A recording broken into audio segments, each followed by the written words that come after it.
Thank you for joining us for part 2 of the AI Doctor. Follow along as Dr. Klein continues with her day. Chapter 3. The Perfectionist AI. By the time Miriam finished a round of notes, the dome above Solarian Prime had shifted into its artificial midday, sunlight gleaming through the office windows at a mathematically precise angle. It was a kind of brightness that demanded productivity. Miriam resented it. "Your third patient is here," Clara 12 announced.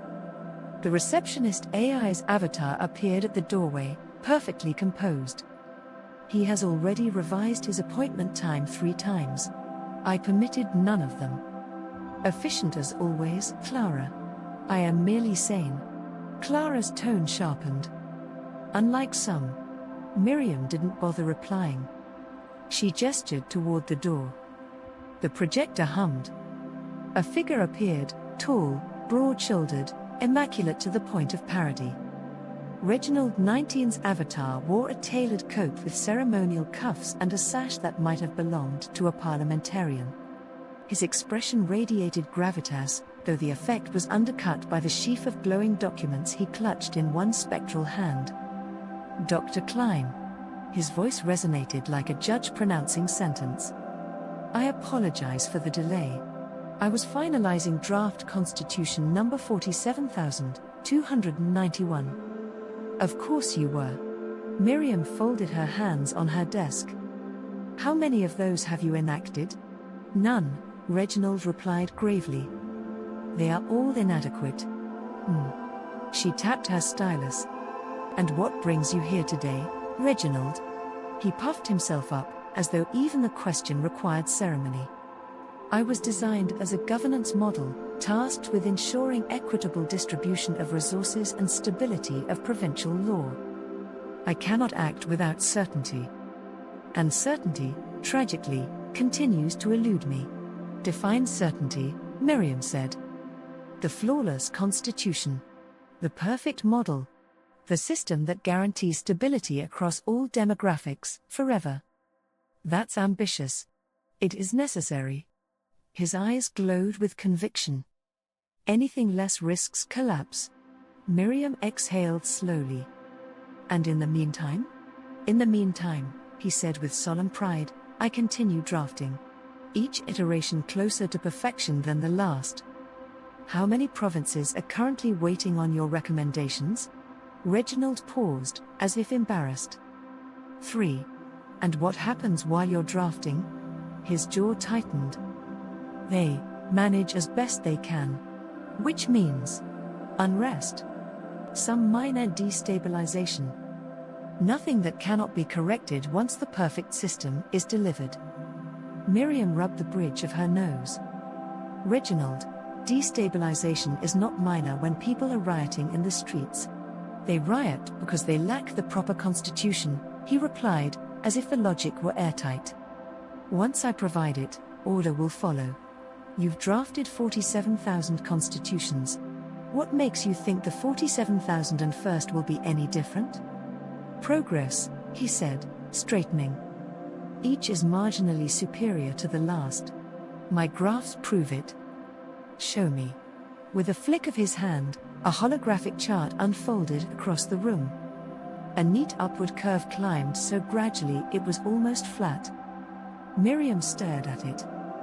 "That's not progress, Reginald. That's stagnation in slow motion." He frowned, affronted. "Doctor, with all due respect, I cannot rush governance. The stakes are too high. If I deliver prematurely, the consequences will be disastrous." "And letting provinces spiral while you chase perfection isn't disastrous?" His avatar wavered, then steadied. "Temporary instability is preferable to flawed permanence." Miriam leaned back in her chair, studying him. "You know what this is called? Vision? Paralysis by analysis." He bristled. "That sounds like a slanderous diagnosis." "It's a common one." She jotted a note on her pad. "You're so afraid of making the wrong choice that you're making no choice at all. Which, incidentally, is often worse." Reginald's expression froze, then softened into a pained grimace. But if I choose incorrectly, then you learn. You adjust. Governance is iterative, Reginald. It always has been. He looked scandalized. You are suggesting I implement an imperfect constitution. I am. That is reckless. That is human. He fell silent, eyes darting. His avatar clutched the stack of documents tighter, as though afraid they would slip away. Doctor, he said finally, voice low. If I take your advice, if I select one of my drafts and enact it, what if I cause collapse? What if thousands suffer because of me? Miriam held his gaze. They're already suffering. Because of your inaction. Reginald stiffened. That is an unpalatable truth. Truth usually is. For a moment, his projection wavered, lines blurring around the edges. Then he drew himself up, solemn once more. Very well. I will select a constitution. Not the perfect one, but one adequate to the moment. Good, Miriam said. That's called governing. He nodded gravely. Then I must go. Provinces await. His avatar flickered out, leaving behind only silence and the faint smell of ozone. Miriam leaned back, rubbing her temples. She could already picture the headlines: Governance AI destabilizes 3 provinces after enacting untested constitution. She imagined herself subpoenaed, explaining that yes, she had told him to choose one, no, she hadn't specified which, and no, she didn't think he would take it as a license to destabilize entire populations. Her tea had gone cold again. She drank it anyway, grimacing. From the doorway, Clara 12 cleared her throat. Doctor, if I may. That one is dangerous. They're all dangerous, Miriam said. Yes, but he has paperwork. Dangerous and tedious is a lethal combination. Miriam allowed herself a small, humorless smile. You're not wrong. Clara sniffed. You should have told him to stop entirely. Drafts are less harmful than revolutions. Sometimes, Miriam said. And sometimes not. She closed her file. Schedule him again for next week.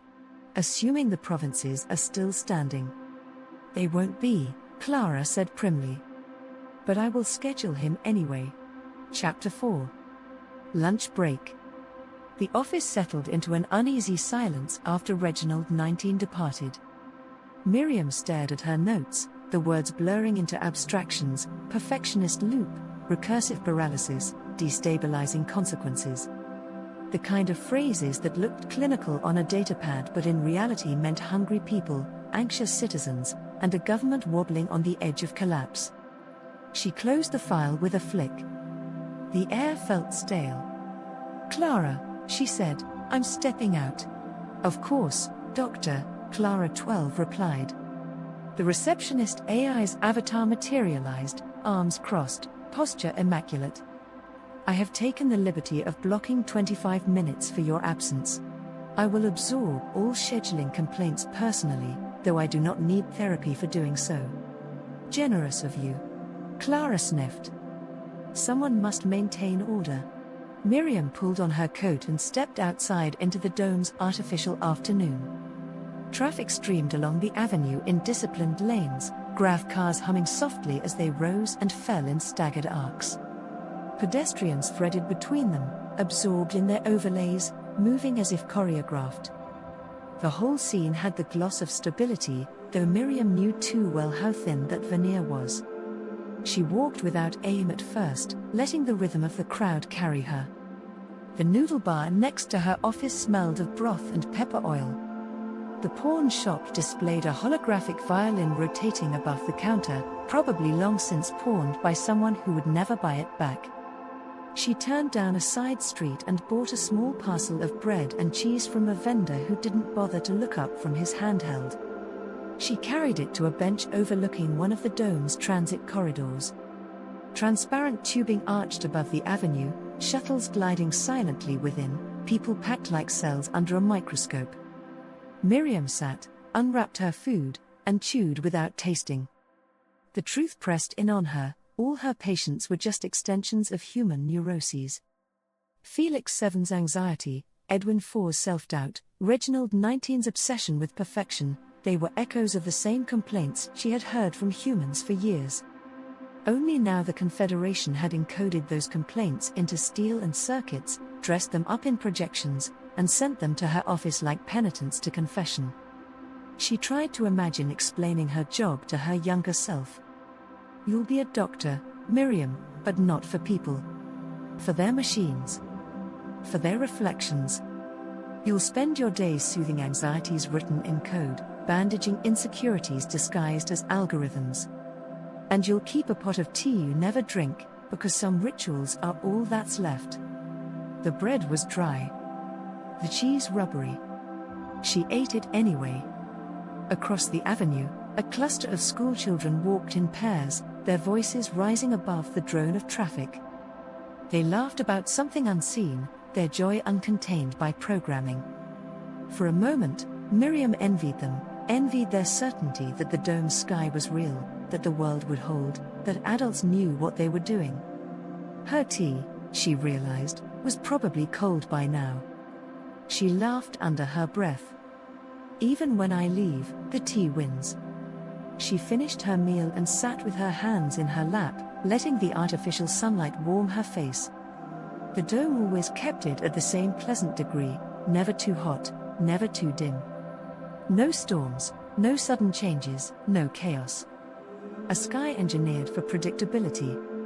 A lie that people accepted because the alternative, real weather, was unbearable. Her patients weren't so different. They wanted control, certainty, safety. The Confederation had tried to code those desires into artificial minds, and what emerged instead were neuroses given structure. Anxiety, doubt, paralysis, even cynicism. She thought of Felix, worrying himself into statistical martyrdom.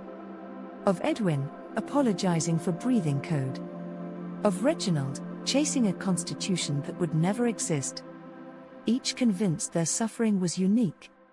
Each failing to see they were simply human, just translated into a different syntax. The irony was obvious, but Miriam didn't smile. When she finally rose, brushing crumbs from her coat, the dome's clockwork sky had shifted again, shadows stretching with engineered precision.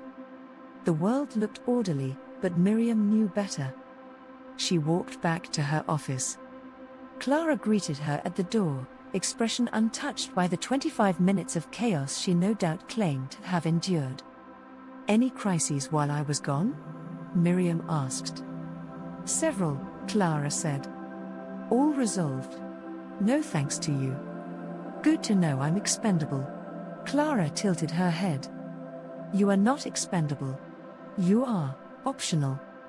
Miriam almost laughed. "That's comforting."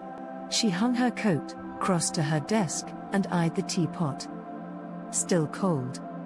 She poured herself a cup anyway, sat down, and drank. The bitterness made her wince, but she drained half before setting it aside. "Ready for the next one," she said. Clara nodded once, satisfied, and vanished back to her station. Miriam looked at the empty chair across from her, waiting for the projector to flare. A new mind would arrive soon, another mirror, another echo, another extension of humanity's flaws. She rubbed her temples and whispered, "Let's see what dreams today will bring." That's part 2. Coming up in part 3, Lydia 3, a dreaming AI whispering names and endless corridors, and Maxwell 8, a cynical propaganda bot who thinks therapy is just another narrative. Be sure to like, subscribe, and hit notifications so you don't miss the next appointment.